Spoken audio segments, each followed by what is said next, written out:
Will you please stand for the Pledge of Allegiance? I pledge allegiance to the flag of the United States of America and to the republic for which it stands, one nation, under God, indivisible, with liberty and justice for all.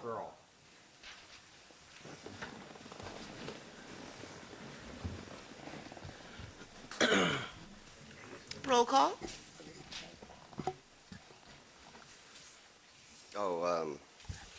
Commissioner Boland is absent. Commissioner Metcalf? Present. Commissioner Peterson? Here. Chairman Verdugo? Here.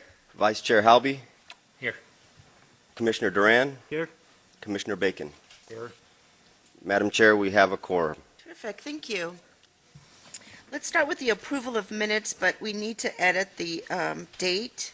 It's not for the October 10th, 2018. I think you have the wrong minutes in your packet. Oh, so we don't even have the right minutes. So the October 10th minutes are not done, Got it. but I will bring them to the next meeting. So we're not going to discuss the minutes? We will now? just, No, we have these old minutes from back in May that we never had approved yet. Well, those are approved. they're It's approved, yeah. the wrong minutes. I realized after I took the packets Okay. out. Okay, thank you. So, skipping right over that. Yes. Any discussion of old business? No? No old business. All right, let's just go into new business. That was easy. All right, the first on our agenda is Cool PZ-18-10-34. It says major site plan review for GA, is that HANA Development LLC at 550 West Sproul Avenue, located near the intersection of Sproul Avenue and 4th Street.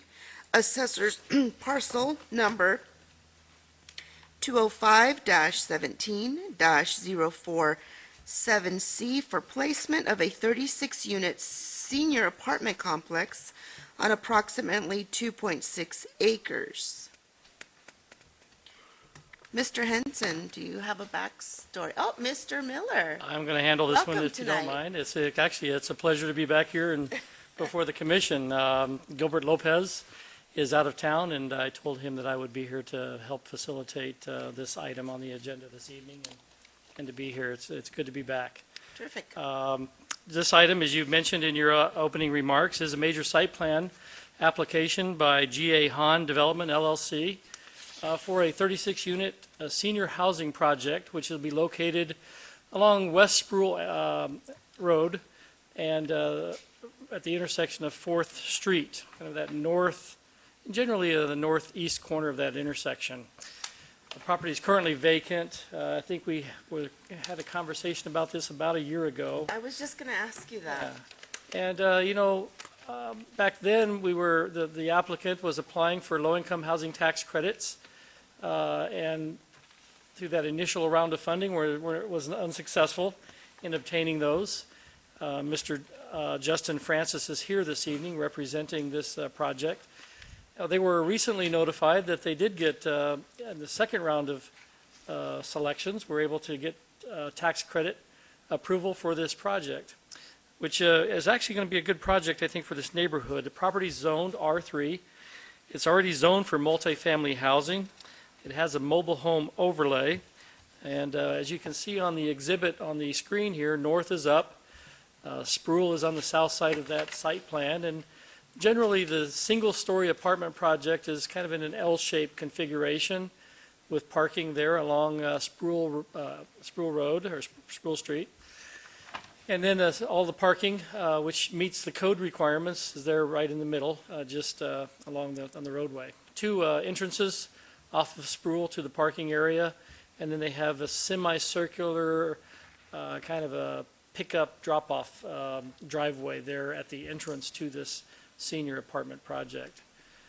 The trash enclosure there is on the west end of the parking lot. This project will comply with the landscaping code requirements, which are pretty generous.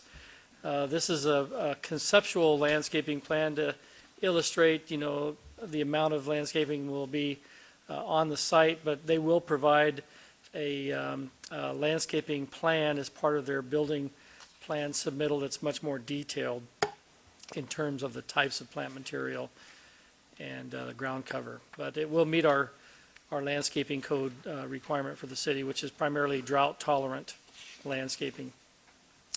In the southwest corner of this property, there's a larger retention area, which will handle the stormwater runoff generated by the impervious surfaces on this property. In addition to that, that stormwater retention basin is a little larger than would normally be required, which should help us to accommodate some of the drainage problems that we've experienced in this neighborhood. The drainage flows off this property are generally to that intersection and then north along 4th Street. And we believe that the retention area should help to rectify some of those concerns when that retention basin goes in there. Property is surrounded primarily by single-family residential. To the east, across the fence line, is the Picacho, is it Picacho Heights? Crossings. Picacho Crossings, planned area development. Properties to the south and to the north and west are primarily single-family residential, generally an older housing stock on some of them larger lots. I think a year ago there was some concerns or questions expressed by the property owner to the north, and they were worried about a access that they typically use along the east boundary of this property. And as you can see, G.A. Hahn has proposed a fire ingress and egress to that gate along the east property boundary between the building and the east property line to allow for basically emergency ingress and egress, fire access to that property to the north. Otherwise, the access to that property is quite a long ways off of 4th Street, so they are accommodating fire access across the property to service that site to the north. Again, the parking ratios are met. We do require 1 parking space per residential unit in an elderly senior complex. They are providing 4 ADA or 3 ADA spaces on this site plan in conformance with our parking requirements. We've had a few conversations about building elevations on this property. Staff would like to work with the architect a little bit more. We're not quite convinced that we want to go with this building elevation that's shown on this site plan. You can see that it's rather long, flat roof. Well, this is the roof that we'd kind of recommended a year ago, which has more of a pitch design and some gable fronts over some of the windows to kind of break up the roof line. And we kind of like this approach a little better. We would like some latitude by the commission to allow us to work with the architect on something that might be a combination of the two, maybe some flat and pitched, but to do something to break up and provide a little more architectural appeal to the look of the building. And that would be our only concern tonight, is that we just haven't had the time to work on those details, but we will get, I believe, through G.A. Hahn and their approval, some changes to that elevation. We are recommending for the commission approval of this major site plan, and I think their intentions are to hopefully have this project under construction early next spring. And we can let Mr. Francis talk a little bit more about that, but we are recommending approval of the site plan this evening, and we'd be happy to answer any questions that you have.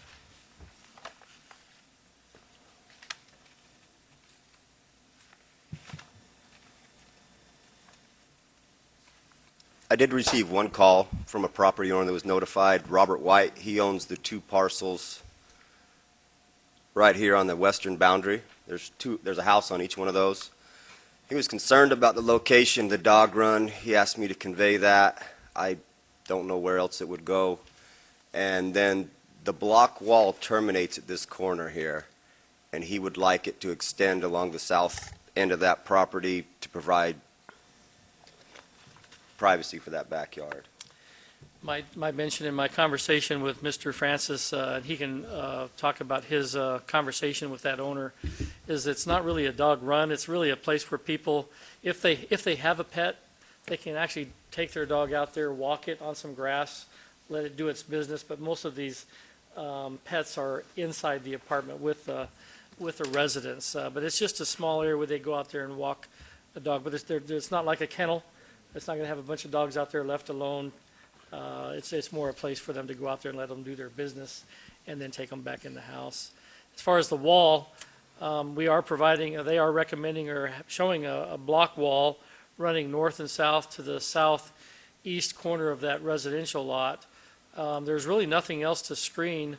The property south of that home is really going to be a nicely landscaped retention area with decomposed granite, and it shouldn't be anything that would be unattractive or need to be screened from the home. Mr. Miller, if I recall correctly, in the last time, a year ago, I guess it came up, one of the concerns was also emergency vehicles being able to go down what would be West Sproul Road, West Sproul Road, and how they would be able to turn, or I'm not clear. Yeah, so do we not have that concern, that same? As you can see, the fire department reviews these site plans, but as you can see, this area was platted this way. There's no platted physical cul-de-sac at the end of Sproul. Emergency ingress and egress, obviously there's a fire lane providing access to the north. Which I think was probably added, from the last time. That was added from the last time. Yeah. But, there's no physical turnaround for larger fire trucks, but any emergency vehicles or trucks that need to enter this senior complex will actually come into their parking lot and can go back out onto Sproul, so it makes it a good circulation area. Thank you. I'm not aware of any concerns that the fire department brought up. The bulb that was requested last time at the end as a fire turnaround was made by Chief Jarvis, who has since moved on to other things. Chief Dillon did not have concerns with this design, provided that access on the east side to get the rear of the building. I believe last time we looked at this, we had talked about egress to 4th Street for emergency vehicles. No. Last time this came before you, there was no provision for egress to 4th Street from this site plan. The only thing was egress or an access to the property to the north off that fire lane that you can see on the east side of the site. Tim, you can kind of point it out there, that gray area. There's a gate up there at the northeast corner, and I think the property owner expressed concern that they have access along that side of this property through that gate, which they currently enjoy today.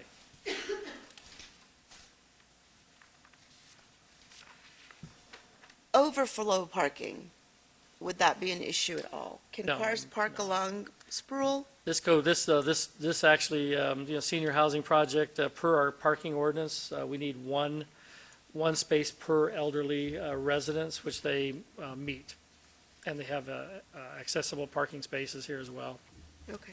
They actually exceed the code minimums by 7 spaces, I think. Okay. It's not a family development, and in all likelihood, you'll have fewer cars than you have residences, Which leaves for room. elderly housing. Which would leave room for any visitors coming in. There would be empty parking places for them to park.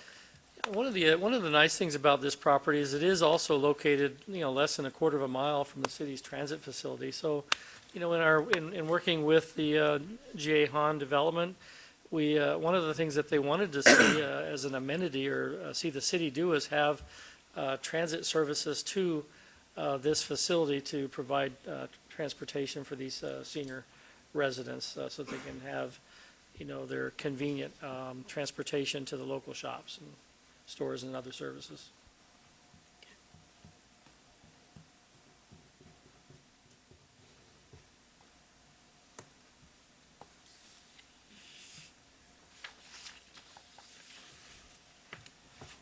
Okay, I'd like to go ahead and open it to the public now, or do you have any questions for This is Justin Francis, Mr. Francis here. Mr. Francis?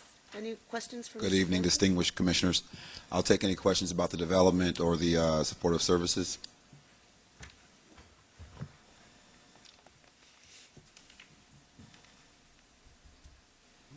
I don't have any questions for him. Thank you. Thank you. This is a hearing that's open to the public. If anyone would like to come up to the podium, please state your name, your address, and be brief, please. And address us. And address us. Yes, thank Yeah, you. my name is Joel Cunningham.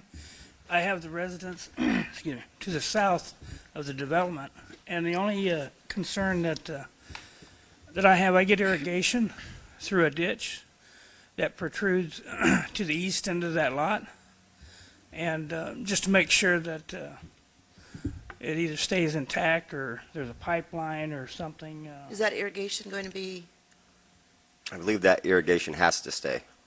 right? So there's- whether it stays as a ditch or Or a if the pipeline. applicant decides to pipe it and cover the ditch, the flow will still get through. Okay.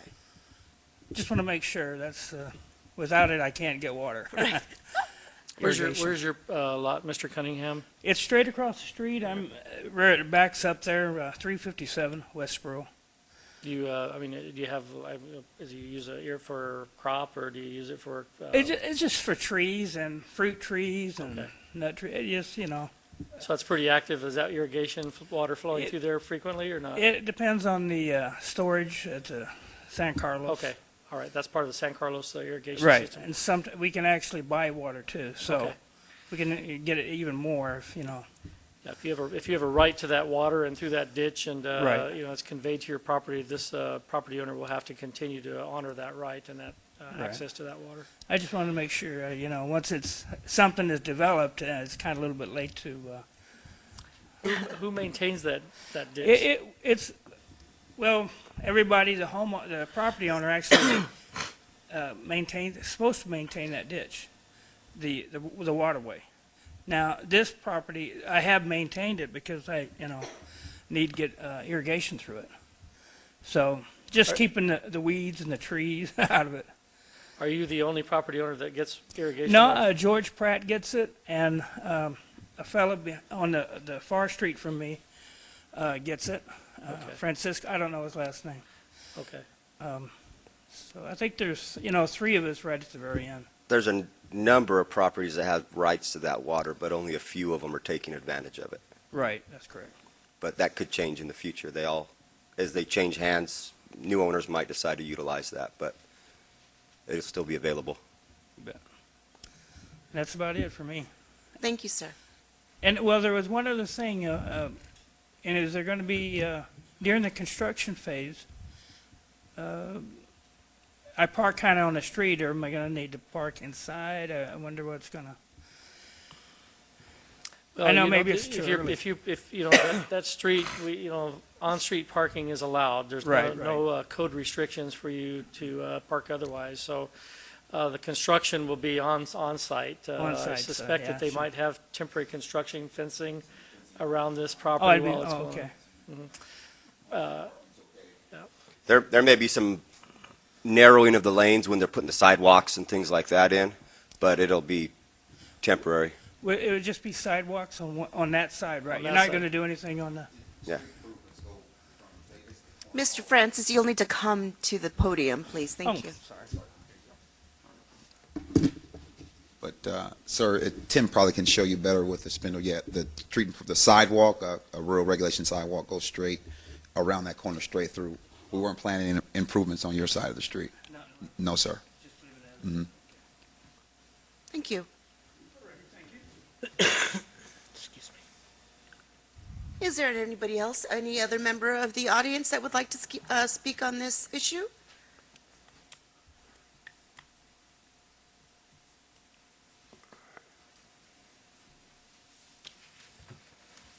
Now, in case we want to enter a motion to move forward, I do want to quickly add that the provision, Rick, that you mentioned about the Amendments to the roof line or the roof line, yes. the building elevation Right, I changes. couldn't Yeah. find those words, yes. Yeah, I think what we'd just like to have you say is, recommend approval of the site plan, subject to the applicant working with city staff to make some architectural changes to the roof line. Okay, And if you'll trust it, we can do that, and then we'll be happy with the good. look, to break it up, to break up the massing of the building a little bit. That's what we're looking for. so I'll go ahead and entertain a motion.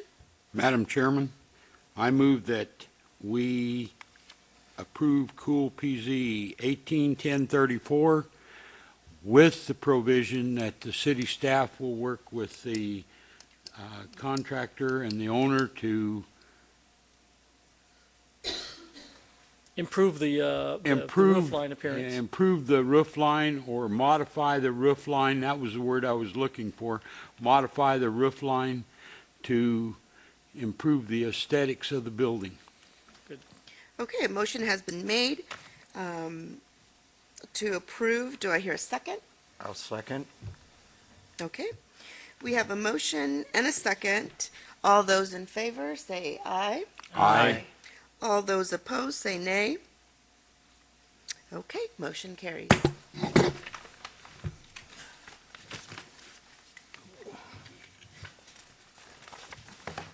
All right. Second on the agenda tonight is Cool PZ 18-10-30 CUP.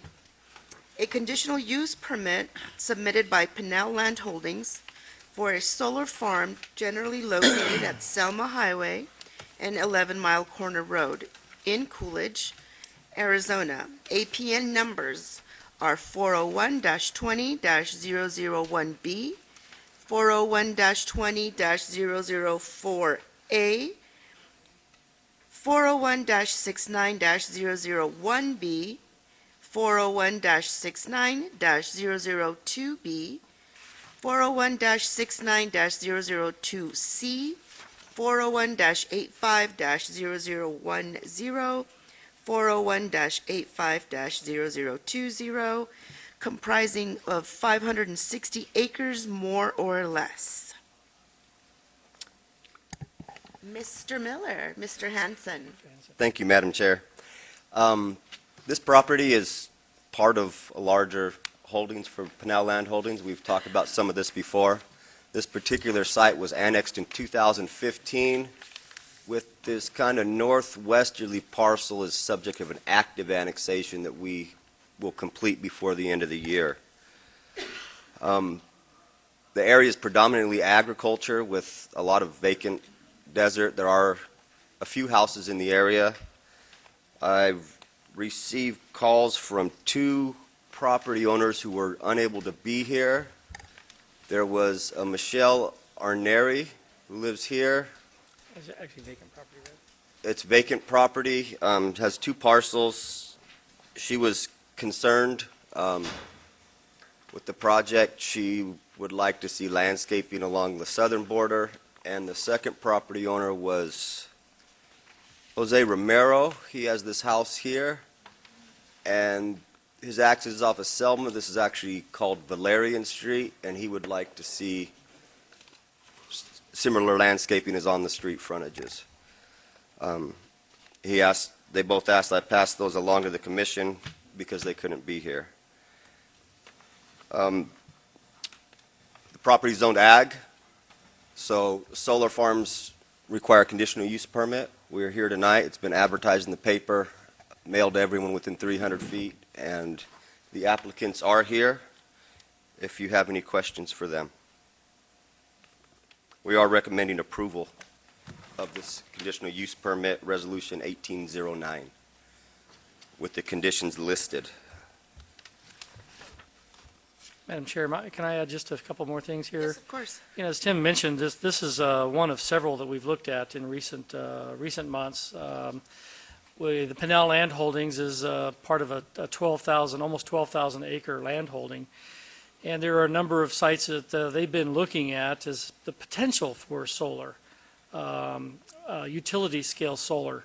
This doesn't mean that we will absolutely see utility scale solar on this property, but there's several sites that they are at least going through the process to obtain a conditional use permit approval, so that if they find an interest by a solar company that's looking for a property in this region, at least they have a property that they could introduce to them to consider without having to go through a lengthy process. So there are multiple sites.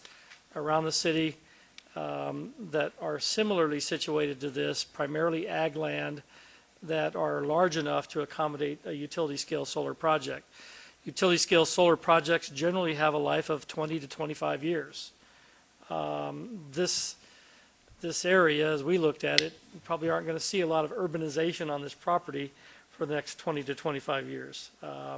Probably continue to see agricultural, on this property.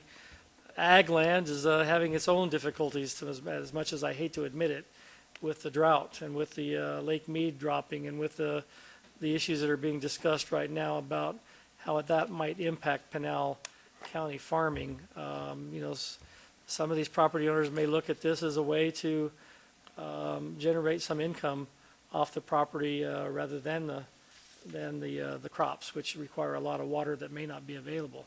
We'd like to see that water available for many years to come, but right now things are looking pretty bad in everything that I read about the delivery of water to the farmers in Pinal County. But hopefully that will change with change in the drought conditions and the change in the Lake Mead water elevations. But just because it's here doesn't mean that we're going to see a solar farm on this property. And if one decided to come onto this property, then we're going to process a major site plan through the Planning and Zoning Commission later, if they decide to locate a solar project on this property.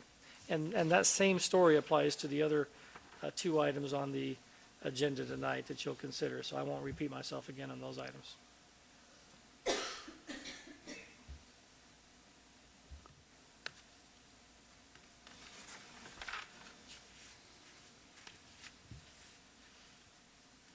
Does anybody have any questions, any discussion? So when we approved the last solar farm on 11 Mile, well, didn't we have certain setbacks that we made them adhere to? Commissioner Halby, within the zoning code, panel setbacks are 50 feet. Right. That's standard. I believe we setback. made them 150 feet on the last. I don't remember. There was talk of increasing some of the setbacks adjacent to residential properties or increasing the amount of landscaping those properties to help buffer visually and temper the heat island effect. I thought we talked about like 287 being a Those arterial into. you're I know what you're talking about. The distance from the panels of the house was upwards of 300 feet once you factored in the current position of the house, the road right away, and then the 50-foot panel setback from there. It was putting those nearest panels about 300 feet from those residences. I don't know how far they'll be from these, but it will be several hundred feet. Is that something we would discuss once there's an applicant for that? Because right now we're just doing a conditional use permit. Right now we It's are not because, trying to authorize the use. Correct. Expanding the list of uses that this property correct. can use. At time of site plan, they will provide an actual layout where these panels are going to go, their drive accesses and all those things, and you will have the opportunity to condition additional setbacks as you deem necessary as part of that site plan. It would come back to us. Absolutely. Any development would be a major site plan. So as Mr. Miller said, there is no user for this site for solar currently. They are just expanding their list of uses. Solar's not always hugely popular when we do these, but I would personally rather live next to a solar farm than a dairy or a hog farm or a cotton gin. It's not as pretty as the green fields, but it doesn't make much noise or smell. But that's my personal opinion, not necessarily a city opinion. And Tim has done a really good job, I think, on these exhibits of talking about the things that we would require traditionally on a site plan approval in terms of additional dedication of right-of-way, some street frontage landscaping. I think on some of these, he says like residential area, additional panel setback and landscape buffer may be required. and he's kind of talking about some of the issues that would likely come up when and if a solar project comes onto this property. So at least if as this owner begins to market this property to potential solar developers, they'll know up front what some of the issues would likely be from a staff standpoint and a community standpoint. And those are pretty well articulated on these exhibits. One of the things that I can say for Pinell Holdings and for us is that we're not putting ourselves behind the 8 ball like the county did and make the Arizona Republic and make all of the newspapers and everybody upset because here's a big project that wasn't being built because the county couldn't give them a conditional use permit. So we're ahead of the game by doing this now, and we can get these solar farms, if one wants to come in here, we can get them in and get them in place a lot faster than anybody else around here.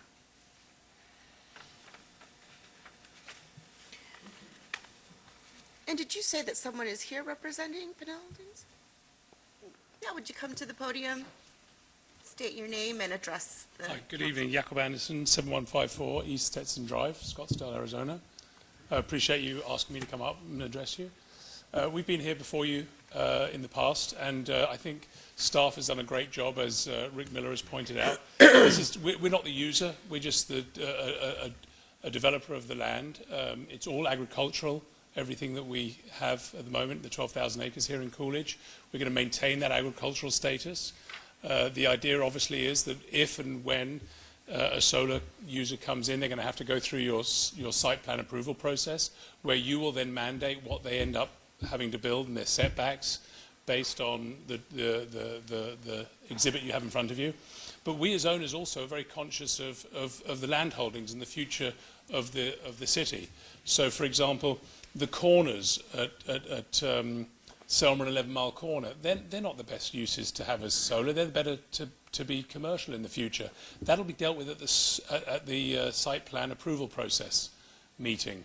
You know, we're not going to want to sell them to a solar, but our land holdings are formatted and laid out the way that they are, that it's just a lot more simple to put an overlay over this, because this is purely a CUP on the land holdings we have, so that we can illustrate to solar companies that Coolidge is open for business and they're welcome with open arms to discuss the ability to land, you know, solar projects here in town, but it has to be done in conjunction with the way that you will approve their site plan, as and when they come in for that at the time.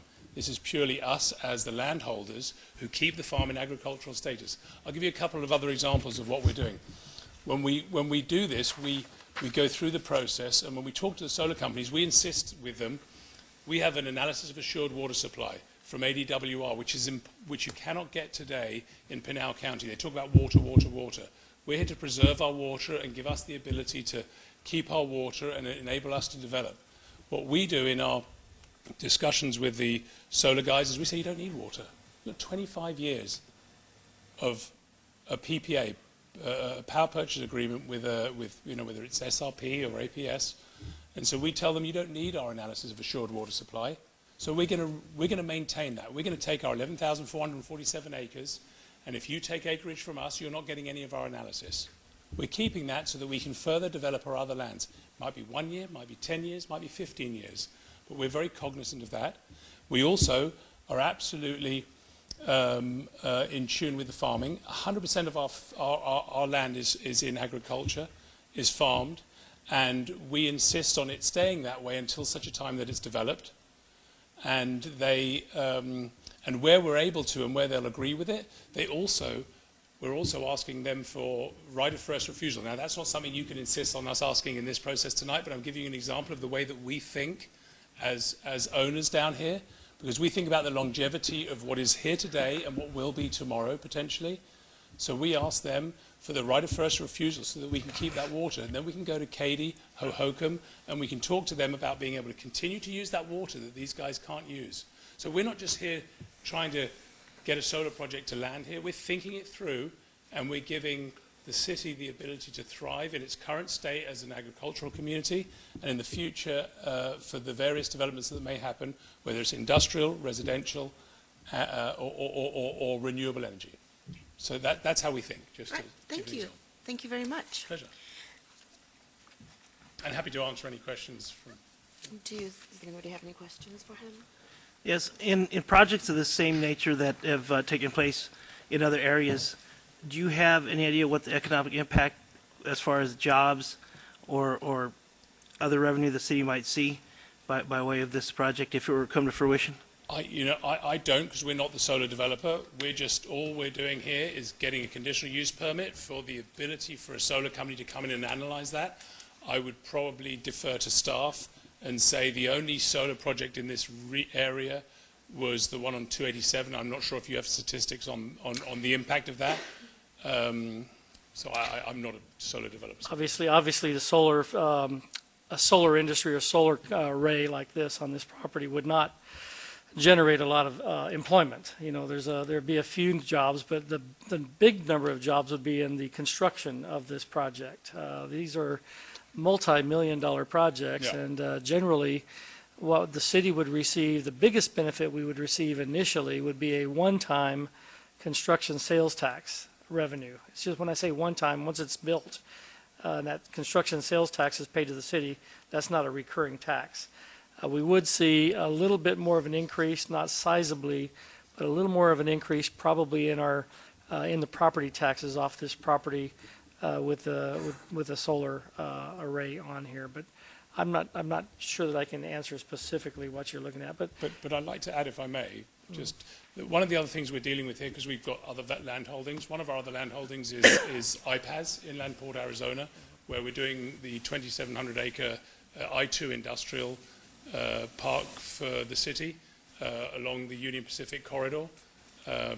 And what we're seeing with some of the users, just like the Nikola deal that the city has recently been successful in landing here, is that the common theme with all of the big users that have got high electricity uses, and this is 20, 30, 40, 50 megawatts at a time, data centers, they don't have them here in Pinal County. They're talking about Pinal County now. What do they need? They need power. So this gives the option for solar to come in and serve some of those directly. So you might not get the jobs directly here on the hundreds of acres that you're looking at this evening here, but what it might do is it might serve to bring in a user that brings $1 billion investment with 500 jobs. And that's not just me saying that. I work every week tirelessly with the city, the county, and the state, trying to attract those businesses to come here. And we've been successful because we did both Lucid over in Casa Grande and we've done Nikola here.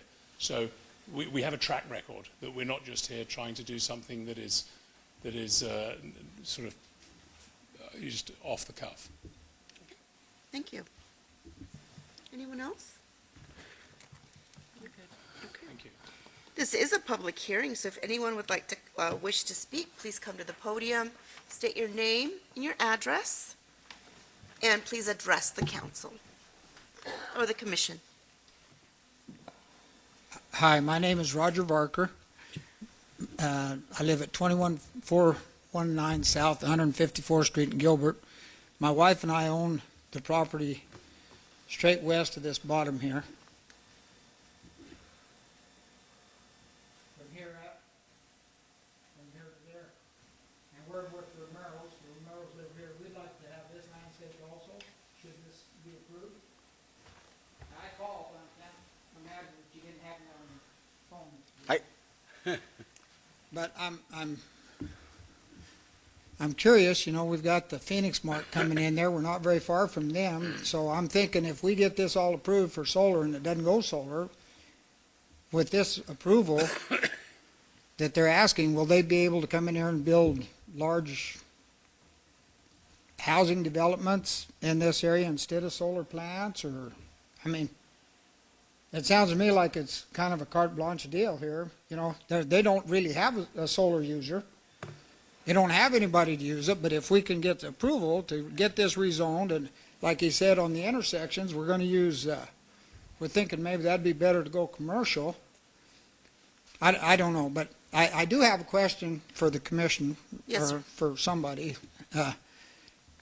Is our property now controlled by Coolidge? Well, I thought we were Pinal County. I will, Madam Chair, if I may, you are not within Coolidge city limits.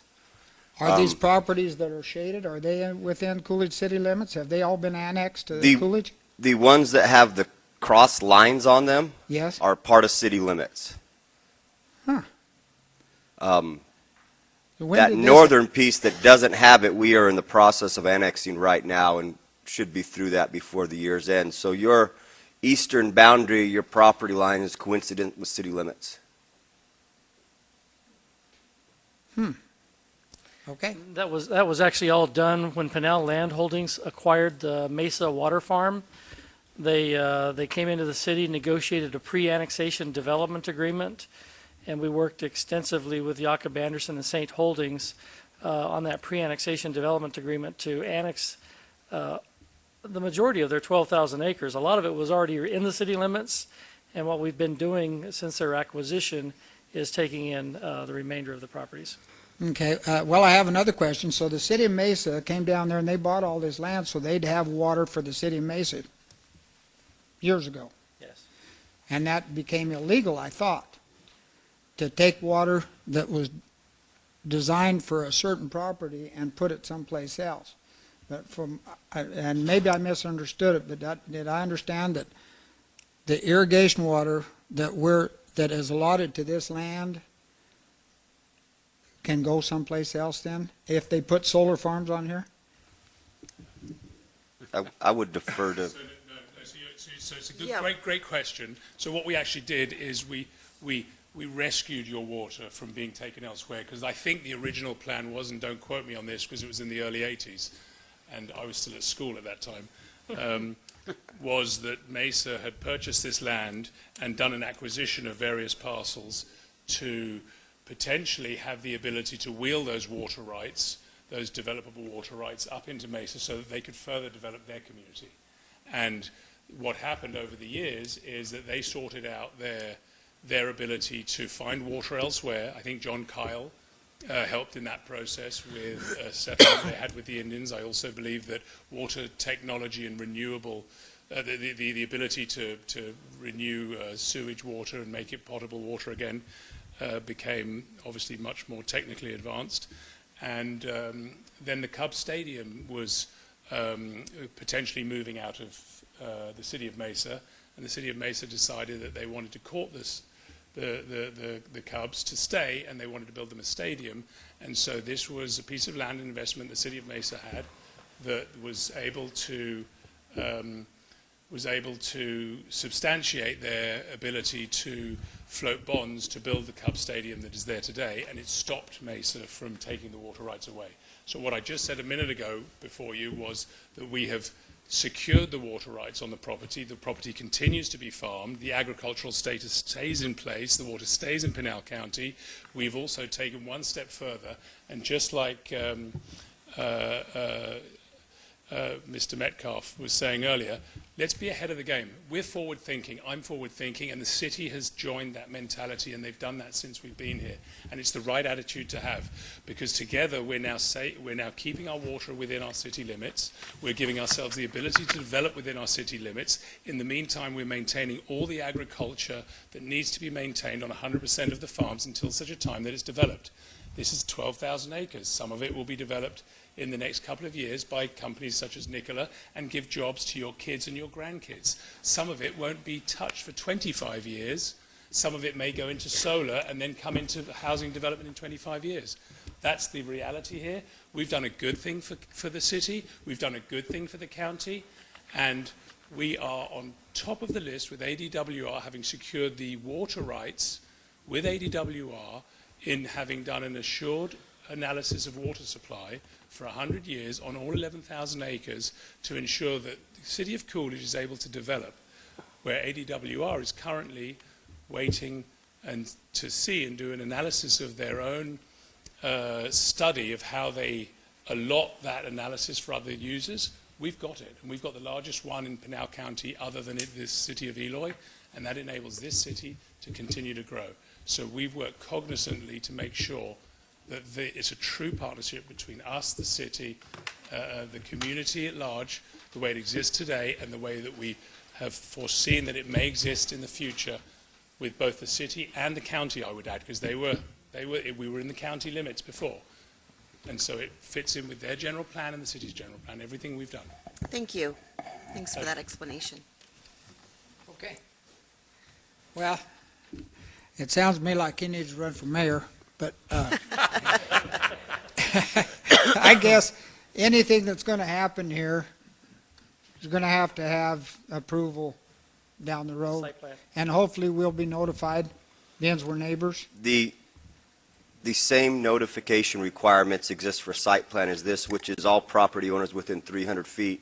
It gets published in the paper as well, and that would apply to a site plan, a rezoning, or any other change on this. Do you know would- anybody that gets the paper firsthand? I do. I don't. I don't get the paper. So we'll be notified by mail? By mail, yes. Okay, I appreciate it. Thank you. Thank you, It sir. goes to the same place your tax bill goes, Tim, sir. let me ask another question. If some other company comes in and wants this same land to build a factory on or something else, it immediately comes back to us for approval, right? Commissioner Metcalf, it would, because the land is currently zoned agricultural, which wouldn't permit an industrial use. It would have to be rezoned, and even then, that rezoning would have to comply with the general plan, and I don't think this area is zoned for industrial. It's envisioned for agriculture right now, and eventually houses, is what our current plan shows. But I can tell you, if a company comes in and says, I want that piece of land right there, you're going to begin here talking to us, right? They would get the same notifications, and we would have The people will another get the hearing. same notification, and it would still come back to us for a conditional use permit for whatever they're wanting to do. Or a rezoning site plan. Or Any rezoning of those or things run a whatever. very similar process. It's going to come right back here. Okay. Yes, sir. It's a great opportunity, really, to kind of educate the public and let them know that these decisions are not based on a whim. They're based on a long-range general plan, which was required by law. We have to develop a general plan for the city that sets up land uses within our planning area boundary. So, like Tim said, if someone wanted to come in on this property and develop a factory on this land that we're talking about tonight, they couldn't do it. It wouldn't be consistent with the general plan. They'd have to amend the general plan, go through a rezoning process. We'd have probably a lot of people there in this area with homes that would probably be a little bit objectionable. We probably would be too, because this is probably not the best place for industrial. We have a great amount of industrial land that we're working with St. Holdings on that has rail service. It's along a freeway corridor that has immediate access right off the I-10. It's probably not the best use for the industrial. So solar, okay for a while. Probably long-term residential, maybe commercial and commercial. What's that?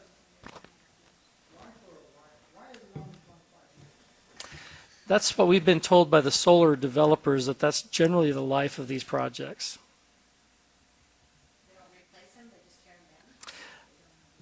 The technology has changed so much in the solar industry. If you look at the solar arrays today, they're much more efficient than they were even a few years ago. I would expect that eventually you'll see the same or equivalent amount of electricity generated off of a smaller area of land than what you're required to have today with the solar panels of today. That industry is changing significantly.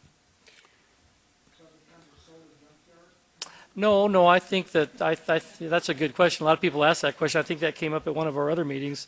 Is that obviously these things are pounded in the ground. Obviously there's a lot of resources in this ground, metal and other things that people will want to recycle.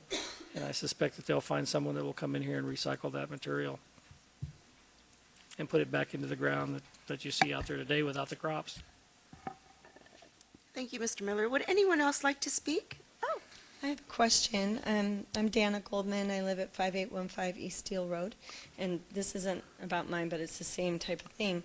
So I'm just confused. It's remaining agriculture with the provisional use for solar farms? How is that agriculture? I'm confused. Agriculture is the current zoning of the property. Agricultural allows, like Tim said earlier, feedlots, gins, cotton gins, dairies, farming like you see out there today with the cotton crops. That's what the zoning is in place today. Also, within that zoning classification, there's a list of conditionally permitted uses, and solar farms are one of those uses that's conditionally permitted in this zoning district. That's why we're here tonight. It's a conditional use permit, CUP. Where can we find the list of the conditional uses? Our for zoning agriculture? ordinance is on the city's website. If you go to the city website, look under development services, the zoning ordinance is listed there. You open that zoning code and it talks about agriculture, and you can see the list of uses that are permitted, and those are permitted through a conditional use permit. And it doesn't just open up a gateway for anything to come in. Correct. It's still agriculture. Correct. In agriculture, you can have a large lot, single-family residential, for instance. You can have, that require a minimum 1 acre lot. Okay, thank you. Would anyone else like to speak on this issue?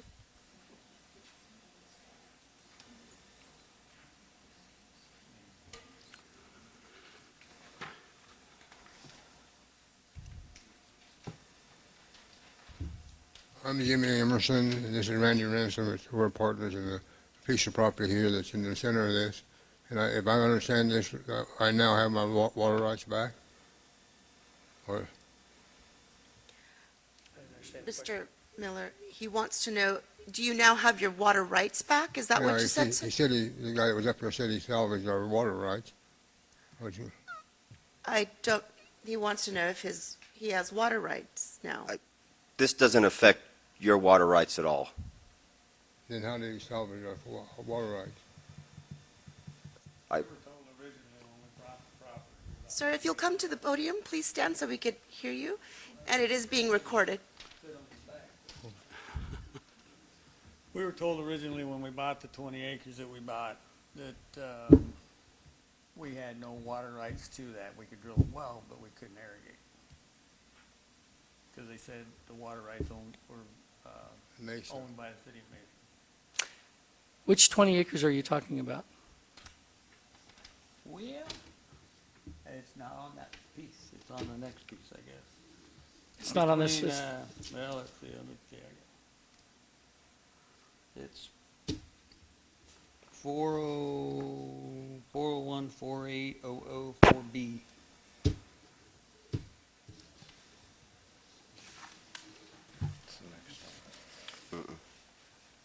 That's not on this map here? You can't show us on this It's a map? different agenda item. Oh, it's on your the next case? Yeah. You know, I don't think we're here to address, or do we want to begin to talk about your water rights and what rights you have for water? That's, Well, that's not our point. The point is that he said we all got our water rights back. I think what he said is I think what Mr. Anderson said was that the city of Mesa was going to take those water rights and then transfer those rights to Mesa so that they could develop property in Mesa. And what he meant by having the water rights back in Pinal County is that water's not going to leave Pinal County to go develop property in Mesa. I think that's what he was saying. I don't think he was referring to individual water rights. I think he was talking about Pinal County having their water rights, not robbed from this area, taking to another county. Sir, sir, excuse me, sir, you need to address the commission, sir. So if you have a question, we can go ahead and get that answered for you. What was that? You'll have to address the commission. And then he could, How's he going to get it? those are, Why don't I just sit down? 'Cause All of us, I was just taking the statement he made that he had salvaged our water rights. It was that the water rights of the land that they own and not the land that he owns, not the land that we own, or include that land. I just want to clarify that statement. could we maybe help this gentleman? Yeah. I don't know that we can answer those questions. We I we can just can't clarify answer. the statement. My statement is basically only based on the land we own. If you own 20 acres next to a piece that might be in the next case along, I can't address what water rights you have bought, you haven't bought, or you might have assigned somewhere else, anywhere else. We're only dealing with the boundaries of the land that we own and what we've been able to do under our ownership of the land that we have. Other people's water rights in the neighboring properties, we just can't address this. There'll be too many of them to do that. Thank you.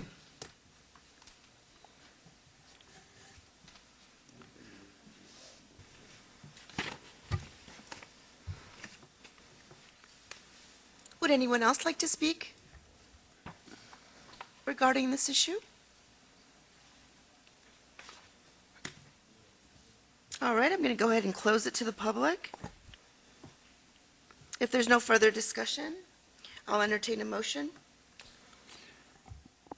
Madam Chair, I'll make a motion to approve Cool PZ 18-10-30 CUP.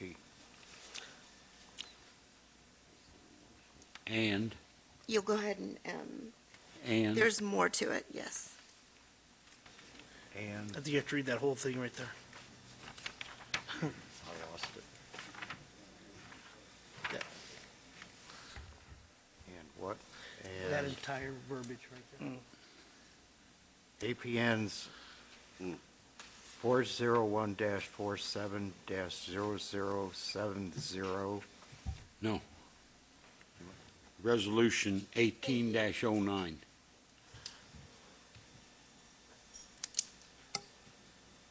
That one. Okay, thank you. And resolution 18-09. Okay, there's been a motion for Cool PZ 18-1030. Do I have a second? Madam Chair, I'll second. All those in favor? Aye. Aye. All those opposed? Motion carries.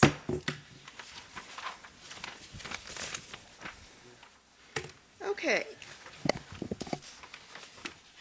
Third point on the agenda tonight is Cool PZ 18-10-31 CUP, a conditional use permit submitted by Pinal Land Holdings for a solar farm generally located on either side of Selma Highway between State Route 87 and Sunshine Boulevard in Coolidge, Arizona. APN numbers 401-47-0070, 401-47-0080, 401-47-0090, 401-48-0010,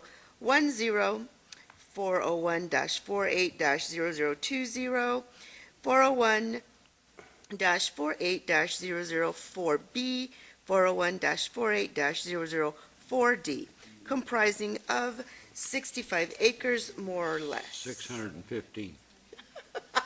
615, sorry. Woo. Comprising of 615, please correct that, acres, more or less. Mr. Hanson.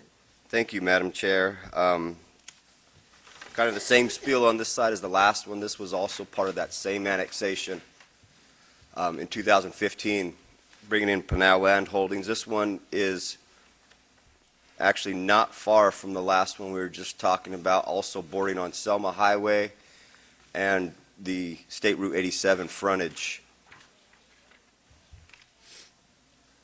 It's a couple miles south of Highway 287. Earlier this year, we actually heard another case that the north boundary of which is coincident with the south of this one for a solar farm. It was the Cornman Solar, which the commission approved. We had a lively meeting. All the bullet points on this map are codified in the resolution we've put before you, Resolution 1810. We are also recommending approval of this.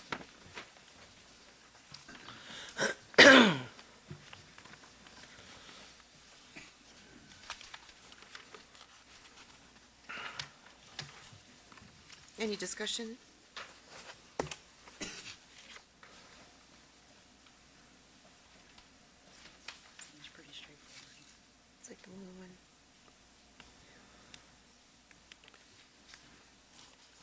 I'll go ahead and open it to the public.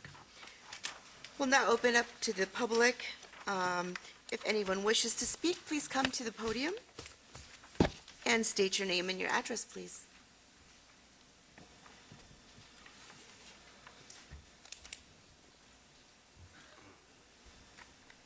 All right, seeing as though no one is coming up, we're going to go ahead and close the public hearing.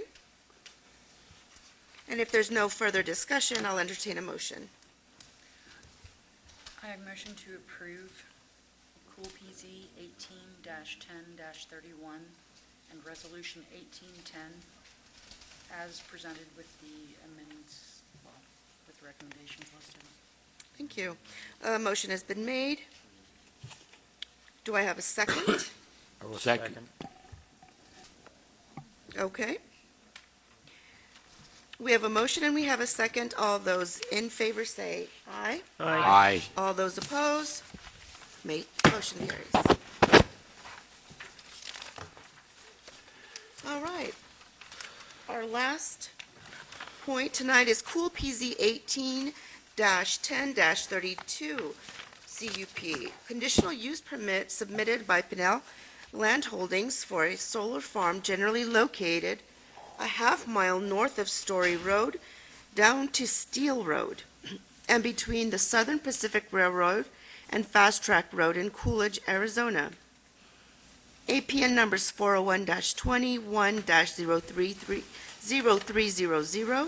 401-21-0310, 401-21-0500, 401-21-0513, 1B, 401-36-001C, 401-36-002E, 401-36-0070, comprising of 1,415 acres, more or less.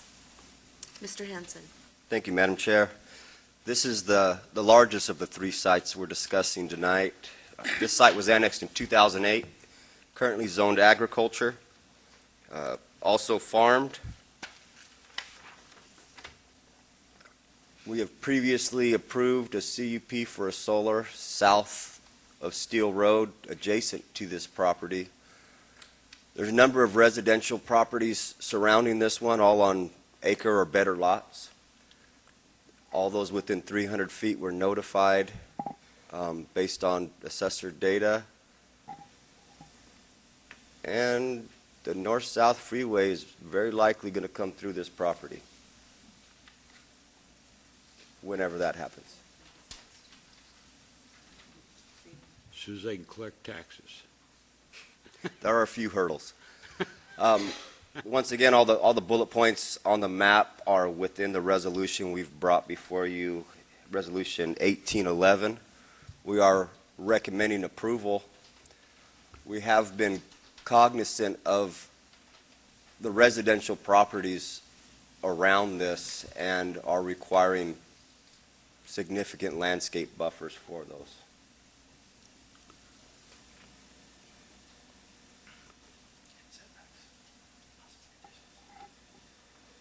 And we may have additional setbacks if this ever comes to fruition and you see a site plan, then you will have that option. So once there's a site plan, then that is where we would put the footage, the landscaping provisions and the setbacks? Or is that something that is in now? The right-of-way dedications, the roadway improvements, and the landscaping are all part of the resolution we've brought before you. Okay. They are requirements. They are based, the landscaping is based on what our code says. The setbacks can be increased at the time of a site plan, should that happen, pending what they're proposing and how the property is developed up to that point in time, and input from residents and what you guys think is appropriate. Okay.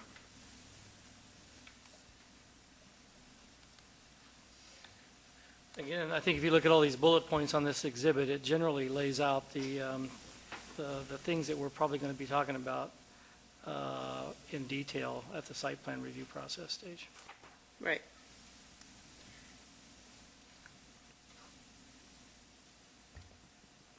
Any discussion?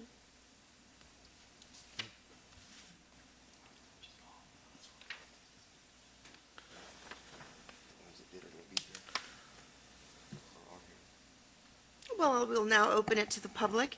Anyone wishing to speak, please step to the podium and state your name and address.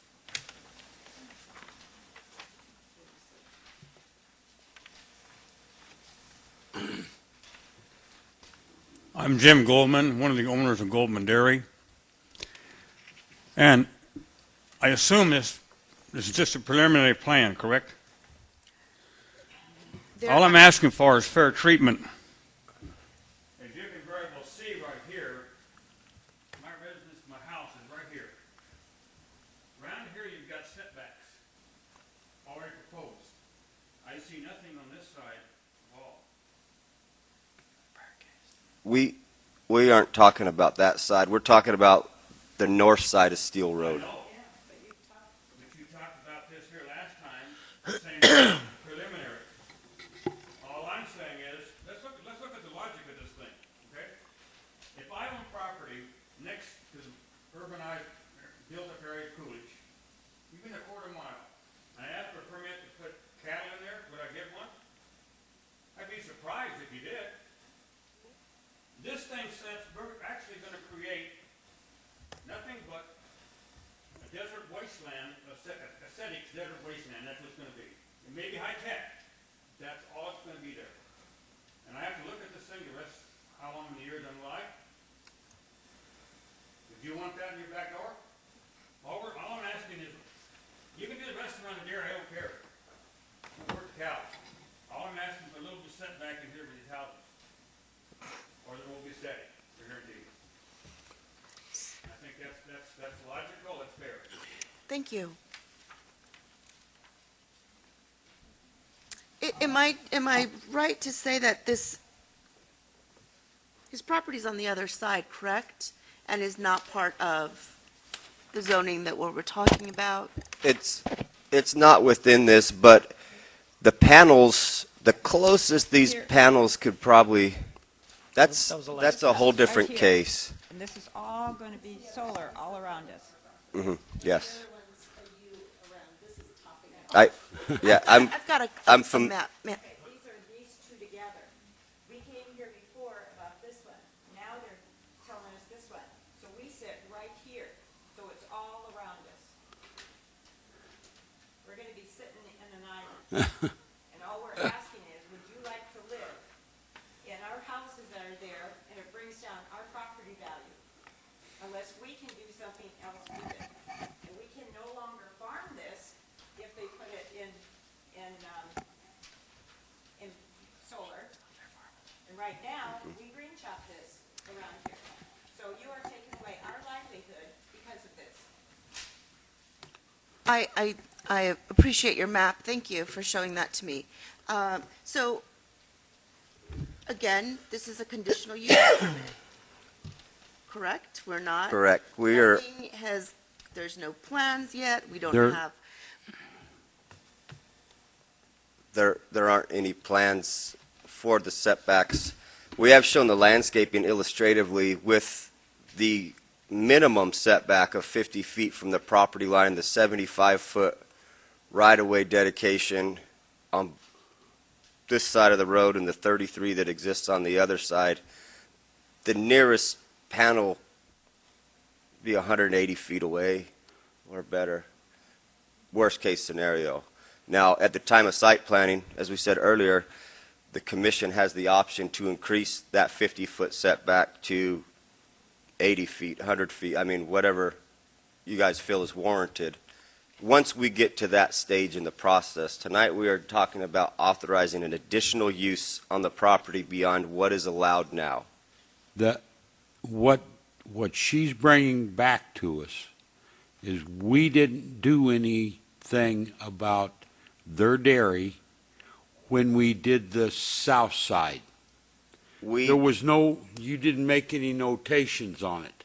You didn't show any of the setbacks. We said we'll do that later.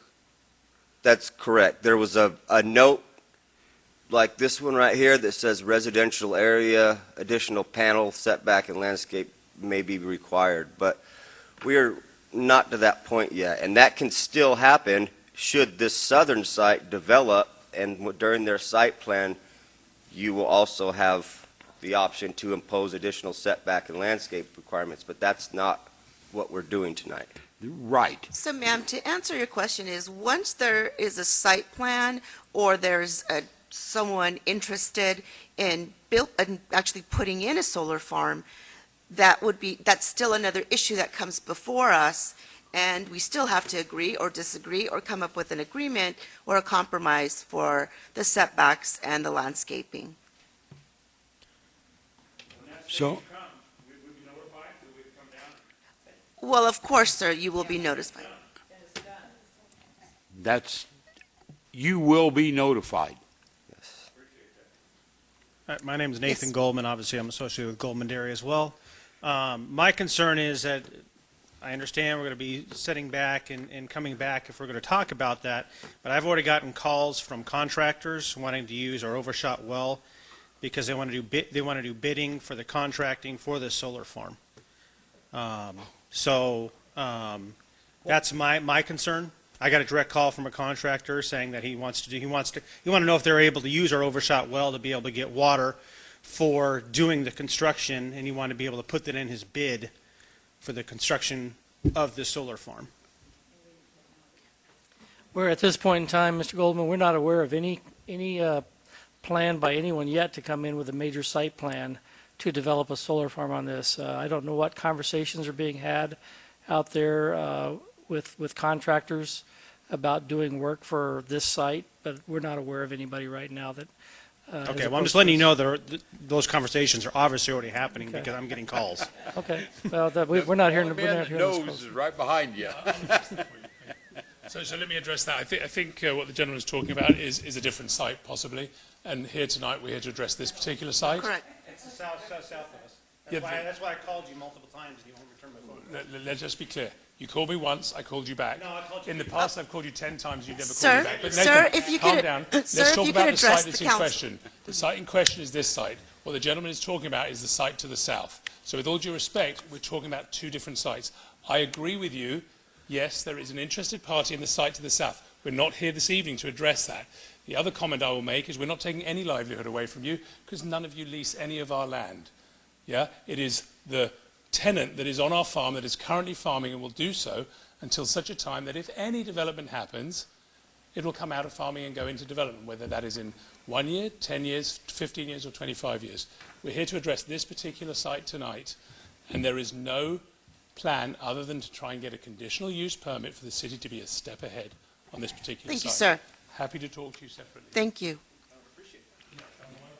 Is there anyone else that would like to come up to the podium and state your name and your address, please? I am Dana Goldman again, 5815 East Steel Road. And my question is, since this is all provisional and we don't have any set dates, we don't know when this will be, it could be 1 year, 10 years, 25 years. If we try and sell our property, how do we do that with good conscience and saying what is going to be around there? You know, that's a good question. You know, if this approval is granted, much like it was on the property to the south, on a separate application like your exhibit shows, make no mistake that both of these together will have a large solar array potentially around the Goldman Dairy property in those homes, just as your exhibit shows. And that potential is there with the granting of these conditional use permits. The conditional use permits, if granted, would allow that configuration of solar around your properties. So trying to sell, then we would need to inform them most likely. Well, I think this is what's going to be around. Yeah, I don't know what you're obligated to tell them on a sale, but you know, it's a conditional use permit has been granted for potential solar array.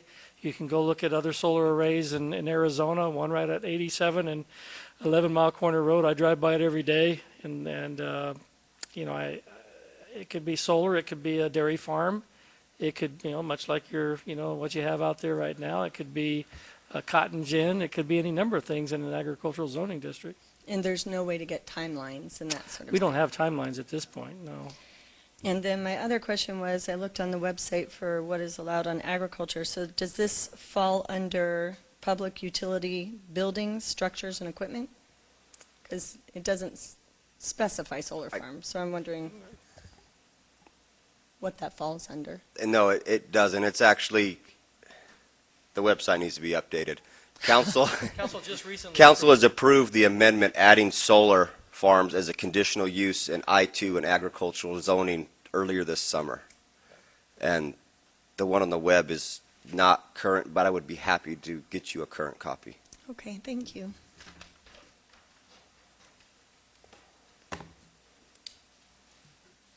Good question. Oh, absolutely. Please approach the podium and state your name.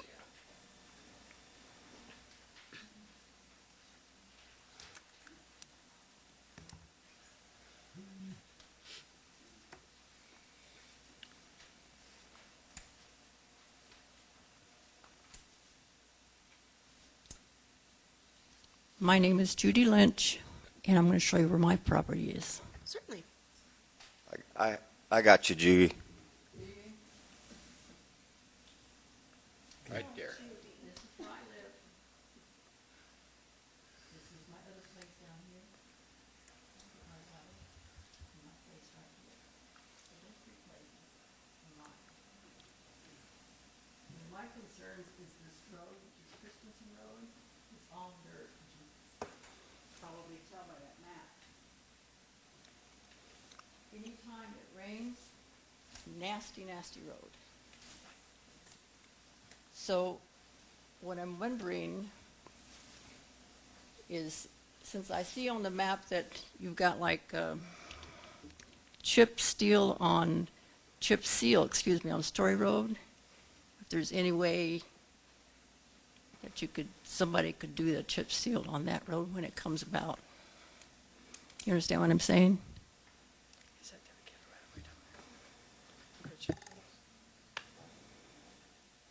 It's a request.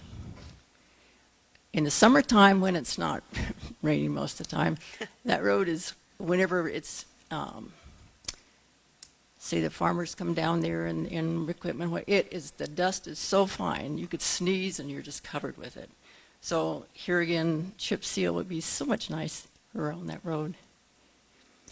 Now, when they were Pinal County, this is all county, and was at Coolidge, they were very courteous and come down there and kind of blade that, so it was so grand. But when Coolidge took it over, it was like, no, we're not going to do that. So we just have to deal with it.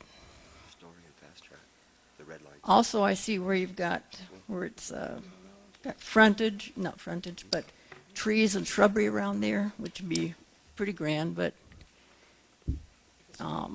if there's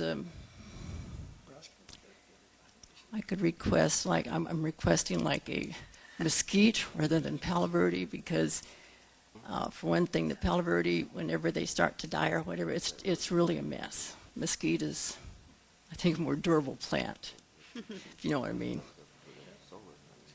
Right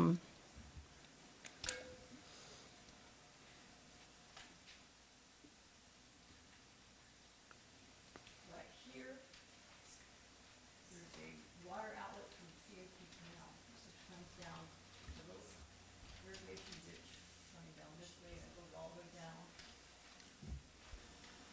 Irrigation ditches, it goes all the way this way, and somehow goes up there at the top where it's state land.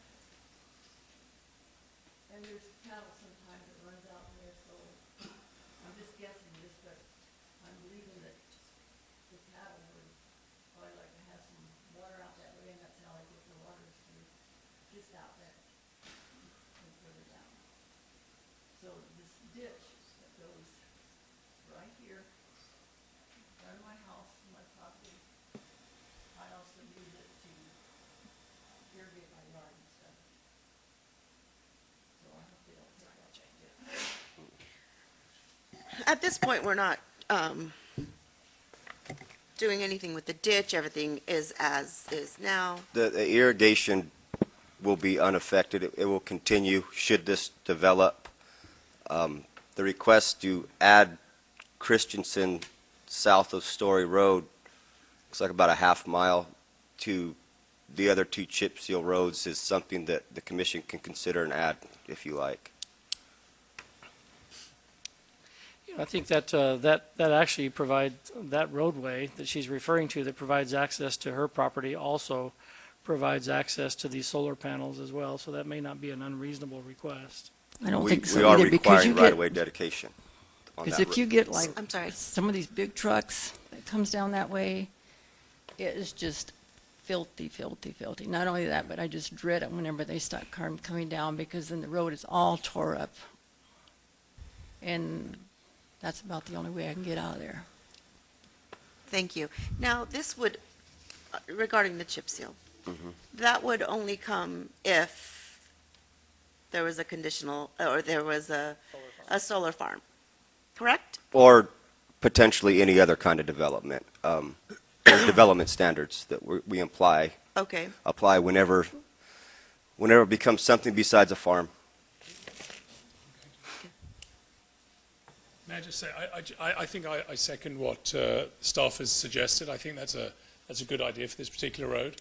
And I'd also like to make another recommendation that if staff would take this recommendation to have maybe some more dense foliage around the residents that are there, and take the lady's request on that as well. I think that's very appropriate. Thank you. I appreciate the applicant's willingness to make some of these concessions, and as staff, we will follow the direction you as the commission give us. Okay. Okay, and I'm just also requesting, I think I already made it to you, Tim, the other day I was at your office area, is that to make sure that myself and my son, who's also down that road, is on your mailing list, because we did not get a notice. Yes. We were the only ones that's smack dab in the middle of that thing. I don't know why. I thought it was a postal letter, but neither one of them got one. They're on my list. If we could just make sure, Mr. Miller and Tim, that we make sure we've got that an updated list. We absolutely will. Thank you.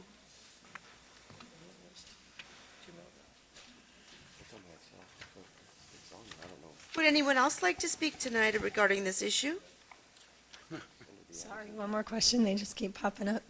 So they are going to do the foliage and that sort of thing. Are they obligated to, oh, I'm sorry, I'm Dana Goldman, 5815 East Dale Road. Are they obligated to maintain those trees? Because like we've seen on 287, they're dying. And is there anything written in there that they have to maintain them? If they die, they have to replace them? Is there anything in that? I'm not happy about the condition of the trees on Highway 87 coming into town. That was a Pinal County case. That was a condition that we asked that the county apply to that particular developer. I will approach the county, if they've not already been approached, to have them replace some of the dead trees and to stake up the ones that are falling over. But yeah, I'm concerned that those are not being kept up, healthy as they should be. That's not our jurisdiction there. That's the county. In our jurisdiction here, we would expect that the developer maintain and keep that vegetation in a healthy manner. And that will be part of what's written up. It is required now. Chapter 12 of our zoning code covers landscaping. And for developments like this, commercial in nature, it requires them to maintain their landscaping the way it was submitted as part of the site plan. If something dies, it will be replaced with something similar. There's another problem with that landscaping along 287. It's not irrigated. This says drip, the automatic drip irrigation required. It's hard for landscaping to make it if you don't have any water going to it. There's no water. There's no water on along 287 over there in the county project. Yeah, but you'll notice on all the conditions that we have on every exhibit, where we have the street frontage landscaping, we also require the installation of an automatic drip irrigation system. Okay, And that is part of our zoning code. The quantities actually come right out of the code too. They are on the map, kind of for the purpose that Jakob illustrated earlier, as they're presenting these to solar people, they know what they're getting into. Okay, thank you.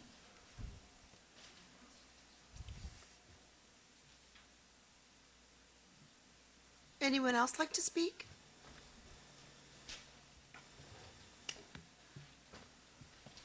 Okay, if there's no further discussion, Madam Chair, I'd like to make a motion to approve Cool PZ 18-10-32 and Resolution 18-11 as presented with the amendments discussed. And those amendments are?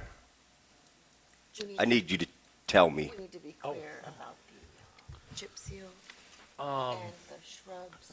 Right, with the addition of the additional landscaping and the chip seal to Christensen Road. South of Christensen Road, south of Story, so from Story, I'm sorry. So Christensen Road South of from Story. Story to the canal, Christensen just for south of Story. clarification in the Say again? record. I'm sorry? Christensen from Story to the canal, just for Correct. the record and clarification is what we're going to require. Thank you. Okay, a motion has been made. Do I hear a second? I would second. Okay, we have a motion and a second. All those in favor say aye. Aye. All those opposed say nay. Motion carries. Do we have any reports tonight, gentlemen? I have nothing to report, Madam Chair.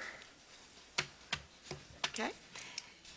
Anyone in the public would like to report something or discuss something? Please come to the podium. All right. Do I hear a motion to adjourn? Madam Chairman, I move that we adjourn. All those in favor? Aye.